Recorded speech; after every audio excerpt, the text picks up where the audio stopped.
This is a short presentation about how to fix the world and how to do it fast.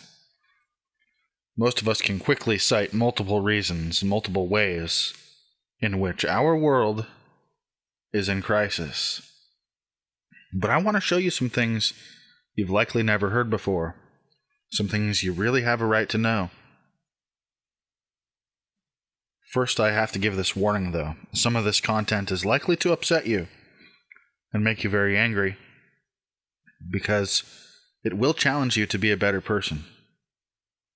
If truth and wisdom and self-improvement are of no interest to you, you're welcome to turn this off or leave the room. For those of you with courage, welcome.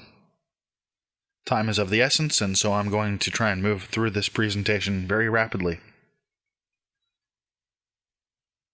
Okay, so from the Environmental Protection Agency to the Food and Drug Administration, from the Federal Reserve to fracking and Fukushima, given the never-ending news feed reporting on the sickening corruption and negligence in virtually every human institution, I'm hoping that you can tell me your theory on how things have gotten this bad. So you tell me, which is it? 1, 2, or 3? Which reason? 1. We are an ignorant, deluded, and confused people who do not know right from wrong. We are an ignorant, deluded, and confused people who do not know right from wrong. Is it number 1, or is it number 2? We are cowardly, lazy, self-centered hypocrites complicit in the corruption. Wow, I hope it's not that one either. Okay, what about number 3? We are hopelessly mind-controlled by a powerful elite ruling us from the shadows. So which one is it? Are we an ignorant, deluded, confused people who don't know right from wrong? Are we a cowardly, lazy, self-centered people complicit in corruption? Or are we hopelessly mind-controlled by a secret, powerful elite? My answer? I'm going to guess the truth is either number 1 or number 2, and I'm not going to go with mind control, as convenient and easy as that would be to explain everything. Let's not. I'm going to go with number 1 or number 2, or maybe even both. Let's say there's an audience here with us today, 100 people even, just to keep the math easy. Out of the 100 people with us today, without looking up the answer, just off the top of their heads, how many people do you think could provide us with a quick, clear definition of the term natural law? Anyone? Do you know the definition? Just based on the assumption that natural law is the laws of nature which everyone and everything is subject to, isn't it strange that we think of ourselves as well-educated people without having ever had a class on this topic? Natural law aside, just, law in general, literally rules our daily lives and everything we do. And yet, most of us think of ourselves as well-educated people without having ever taken a class on the basic maxims of law. Anyone here with us today able to cite a few core maxims of law? Anyone? Okay, let me give you a freebie, just to really hammer my point. He who doesn't invoke his rights has none. There you go, a basic maxim of law. Wouldn't it be stupid if we didn't know what those were?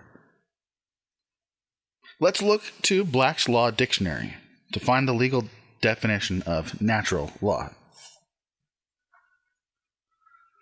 Natural law, intended to denote a system of rules and principles for the guidance of human conduct. Okay, that's all very clear. Okay, rules and principles for the guidance of human conduct, which, independently of enacted laws particular to any one people, natural law is to be discovered by the rational intelligence of man, found to grow out of and conform to nature. nature being as yet undefaced by dishonesty, falsehood, or indulgence of the baser passions. That's not my commentary. It really says that. It says, law found to grow out of and conform to nature, such nature as being as yet undefaced by dishonesty, falsehood, and indulgence of base passions. So that's natural law. What our species has been foolishly doing is ignoring natural law, shoving it under the rug. It's kind of inconvenient sometimes, and so we disregard it in favor of man-made laws, statutes, codes, acts. We have crowned authority as truth, rather than venerated truth as our authority. What is the source of your inalienable rights? Do you know? We're talking about how to fix the world and how to fix it fast. Let's start with your rights. Do you know your rights? Have you forgotten that your inheritance and inalienable rights come from God? Our rights do not come from the government. Some religious folks do seem to know this. They like to take themselves pretty seriously as religious people. They sometimes claim that they strive earnestly to live according to the laws of spirit. They take pride in earnestly striving to live according to the laws of God, but I call bullshit. It's probably more truthful to say you follow the laws of commerce. We live by the laws of state.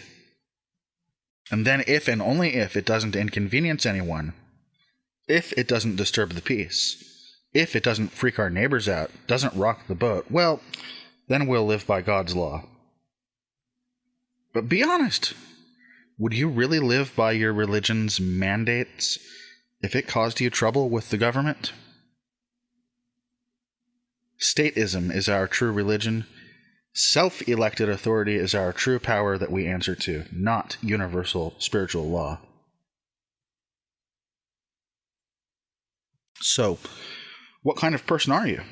Have you been living a double life? Are you a legal person, created by man-made law?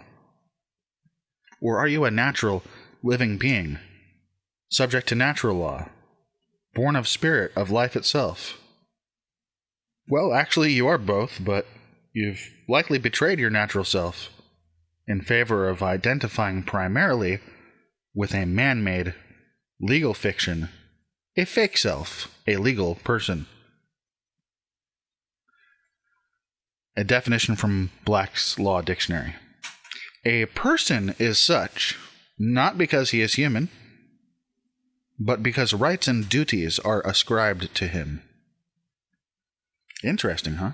Black's Law Dictionary defines natural life as used in contradistinction to that artificial juristic concept of life as an aggregate of legal rights or the possession of a legal personality, which could be terminated by civil death. Not physical death, not natural death, but civil death. Interesting. It's like a civic persona, a mask that we wear while playing the legal game. Well, my point is that as a species, we people are in such a hurry to become a real person that we have abandoned natural law. We have abandoned the natural person and our natural rights, and consequently, we are actively forfeiting our inheritance, which is this beautiful planet and the beloved community we could be sharing. So why do none of us have a basic grasp of the essential concepts of natural law? This cannot be an accident. Without changing this immediately, we are surely doomed. We need to learn it fast, and we need to make it the foundation of serious education reform for all of humanity, or we are screwed. So what is natural law? I'm going to try to go through all of this very fast. Time is of the essence, no time to waste. So, if the essence of it had to be encapsulated in short, easy-to-remember phrases, you could say that natural law is universal morality, the golden rule, It's the opposite of situational ethics justified by man's ego. It's the opposite of that. If we want to keep it very simple, we can summarize natural law by saying there is one existence. One will, one instruction, one rule, one crime, one sin. Okay, there's one existence. Everything is connected. There is one will, to live. There's one instruction, to love. One rule, do not take what isn't rightfully yours. One crime, that'd be violating the rights of another, taking what isn't yours. And one sin, refusing to accept responsibility for your free will choices. The main cause of a disorderly and dishonorable society is rampant ignorance resulting in fearful behavior. Behavior that is in direct conflict with natural law. Behavior which has real consequences. In fact, the only thing which can be expected to breed order is living in harmony with natural law. We don't even know what it is. Most of us haven't even heard of it. But before we talk about utopian ideals like a perfectly ordered society, let's go ahead and talk about money for a moment. Not that we need to, since we're a well-educated populace who, by the time of completing high school and reaching voting age, well, by that time, each of us has had taken several classes on how money works, right? Two things which totally rule our daily lives: law and money. We learn virtually nothing about. Not as children, not in middle school, not in high school. I'll give it to you. Okay, you could take some classes in college. You could even major in it if you like. But I think by voting age, we might want to have a clue. So assure me again how it is that we are not an ignorant, deluded, and incompetent people who don't know right from wrong. That is especially weird since man's law is our religion, and money is our God. We are not only ignorant, we are an immoral people who are getting exactly what they deserve. I'm sorry if the truth offends you, but as a species, we don't have a better world to live in because we don't deserve one. We have exactly what we deserve. Given the ubiquitous, never-ending news stories about high-level corruption, everyone on Earth understands that humanity is facing a moral crisis of the highest magnitude. So either we are being mind-controlled, or, let's face it, collectively, as a people, we are total cowards and spiritual infants. Have you heard the way we talk? Have you seen what we really value? I mean, just listen to us. Wow, look at her. She must make a lot of money. He's obviously very successful if he has that much money. I know this job is bullshit and this company sucks, but I really need the money. Well, if nobody could ever catch me, I sure would like to pocket that money. I'm not really interested if there's no money involved. I mean, that sounds fair, but what am I supposed to do for money? I could speak out against this, but it would mean losing my paycheck, and I need the money.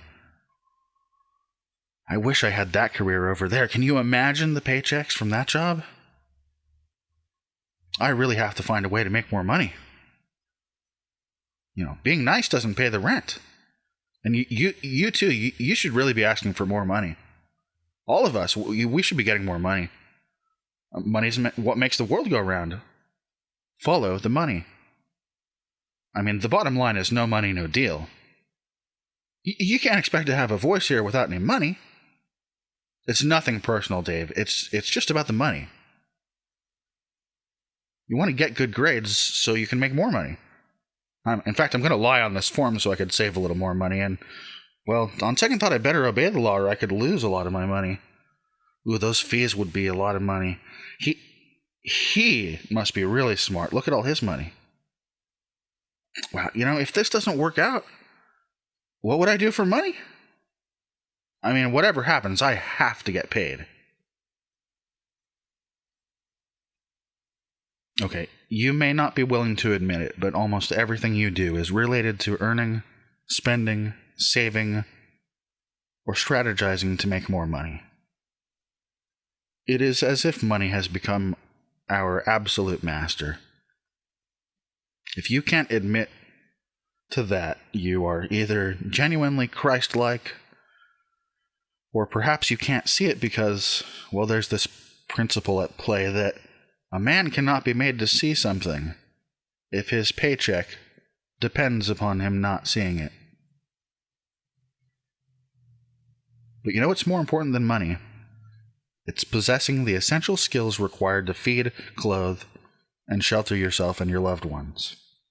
Back in high school, between your other classes on how money works and how law works, I bet you had several years of classes on, the essential skills of how to feed, clothe, and shelter your family, right? That was sarcasm, just in case you're not sure. Let's get back to natural law, though, and universal morality, just to make sure we're really hitting the main points here. I'm going to leave these slides on the screen here for a minute so you can take a really good look at them. Because, as contrary to what some people say, that it's, don't worry, man, it's all good. It's not all good.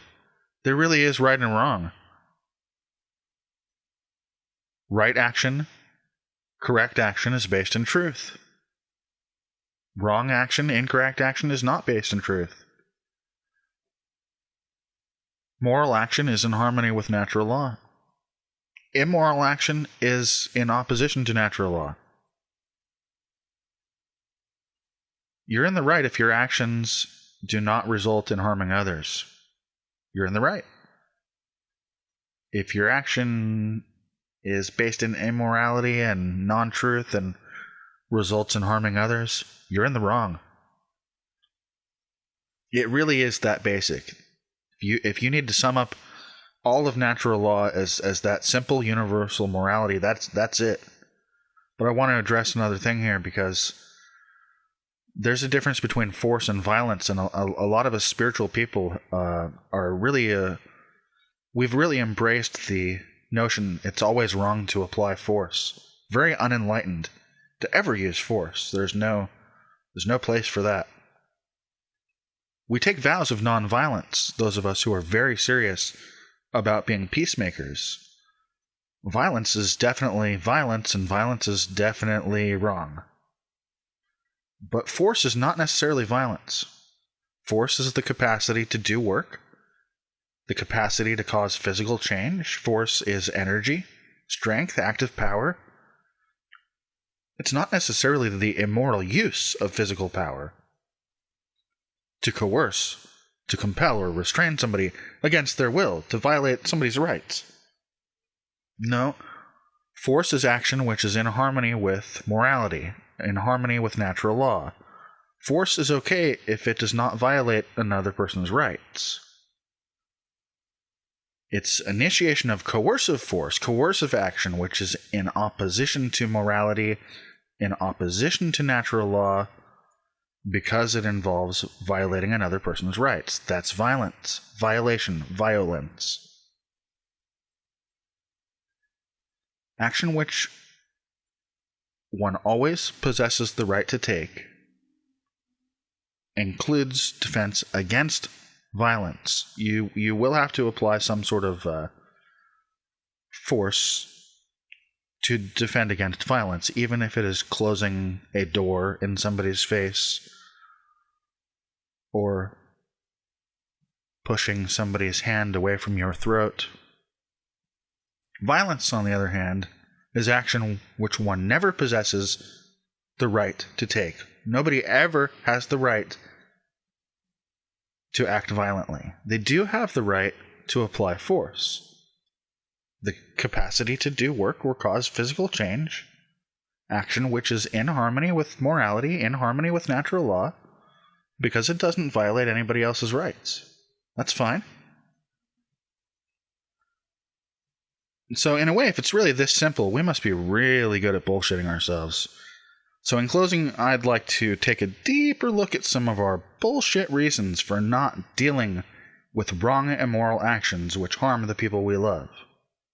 we're going to take a look at the shadow side of our New Age, sort of New Age sense of modern spirituality and how we use it to sometimes avoid dealing with our most horrendous problems. At a time of global crisis like we are in right now, it is our shared responsibility to speak truth unapologetically, even if we feel burdened by this task and even if it makes all of us uncomfortable.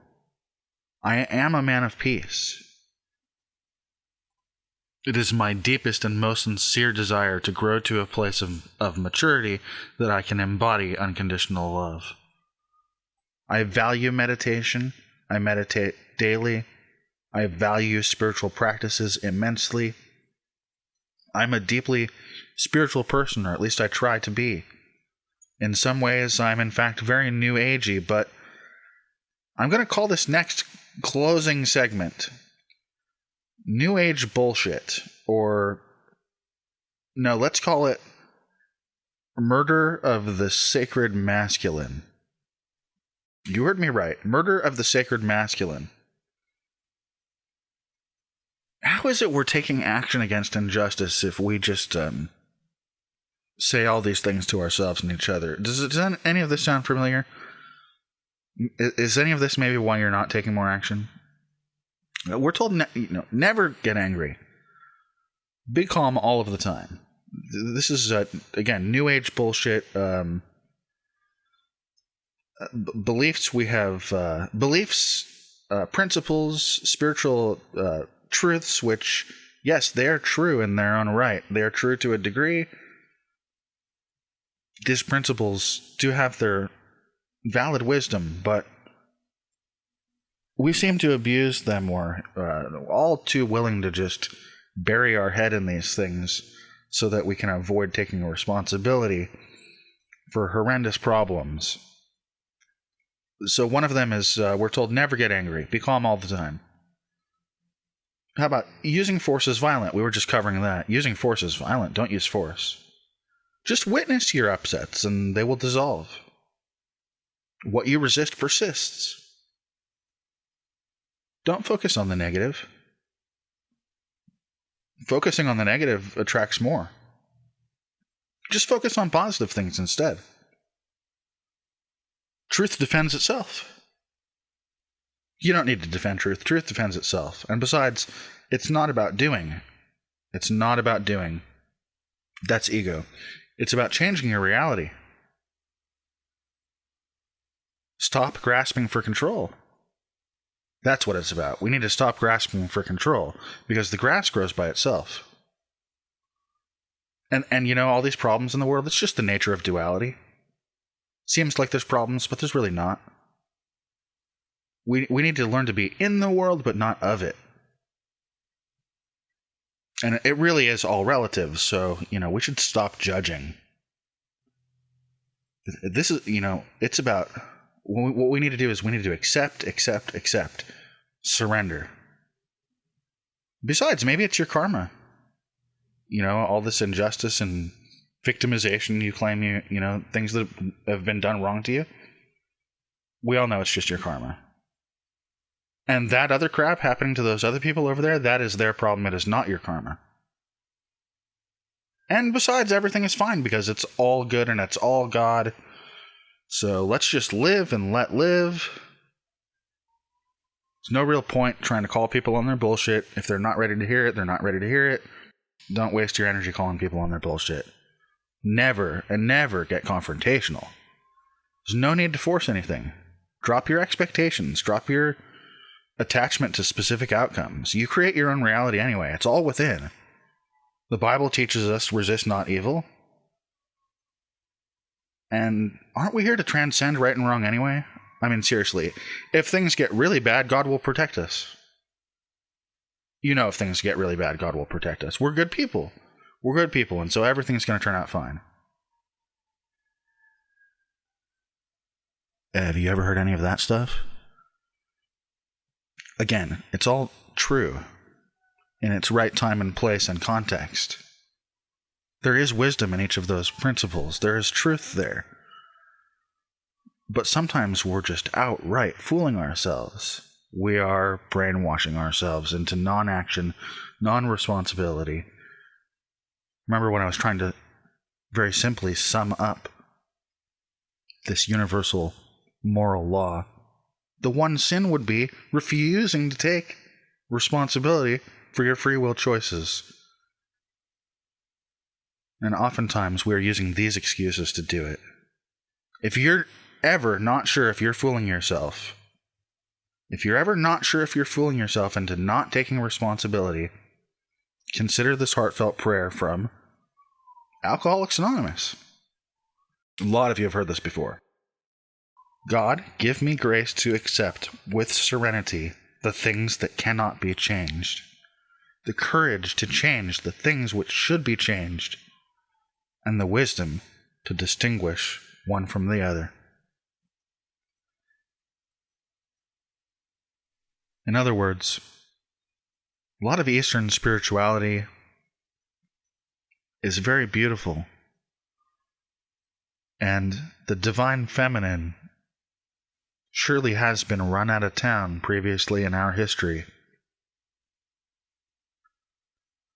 The divine feminine definitely has value, but perhaps some of us have dived headlong into that ocean of feminine energy as a way of overcorrecting our masculine imbalance. And in doing so, we have murdered the sacred masculine. We have murdered the hero energy. And so what is the solution to a murdered sacred masculine?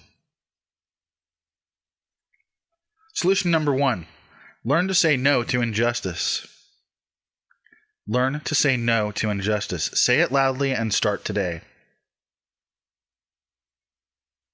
Solution number 2. Directly confront immoral wrongdoing. Directly confront it. Start today. Do something. Solution number 3. Regain your dignity by learning how to feed, clothe, and shelter your family. Those are basic skill sets. Learn them. Solution number 4. Reclaim your rightful inheritance by learning how law and money really work. It is going to take some study, but do it. Solution number 5. Practice balancing masculine and feminine energies.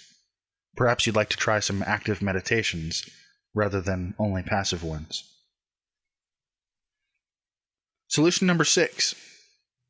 Use your knowledge, your newfound balance and freedom, to help others gain theirs. Be a hero to somebody. Use your knowledge and freedom to help somebody else gain theirs. Solution number 7. Lead or participate in a sacred activism group or some sort of social activism group doing real good in the world.